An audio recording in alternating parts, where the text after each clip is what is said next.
My wife and I went to see a movie today. We saw Nuremberg. And I've got to tell you, it was an absolutely fabulous movie. Well acted, well written, well directed. And I honestly believe that everybody in this country should see that movie. But not for entertainment purposes, for informational purposes.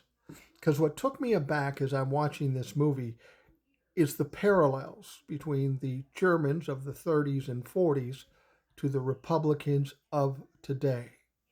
I mean, it was uncanny. It was frightening to see that. I've heard people make those comparisons before, but what the hell? You watch this movie and you understand what happened back then. You can see how it got started by what we're seeing out of the Republicans today.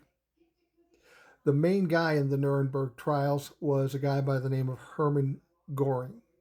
Now, Hermann Goring was the number two man behind the Mustache Man. By this time, the Mustache Man had allegedly ended his life. So Hermann Goring is the focus. A psychiatrist spent a lot of time with him and discovered that this guy, oddly enough, was a narcissist. He was a narcissist that would lie, cheat, steal, was evil at his core. Isn't it interesting how that is in line with our own president today, Donald Trump? The big difference between him and Donald Trump is Hermann Goring was actually brilliant. He was very good at what he did, even though he was evil.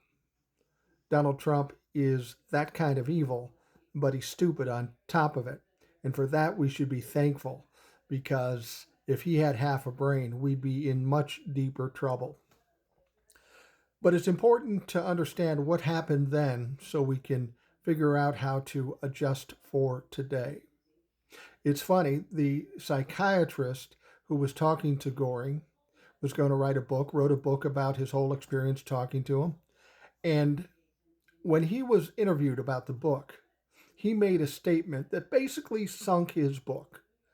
And what he said was that as bad as it was in Germany, we've got those kinds of people here, and we are not that far from getting a similar situation in America. Well, back in those days, maybe the 50s, people said, you can't talk bad about America. That's not true. That would never happen. Himself, he ended up unaliving himself years later.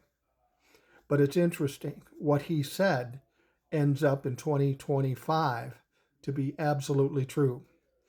There are people in this country just like those people in Germany. And we have to be careful and we have to fight against them at every fucking turn.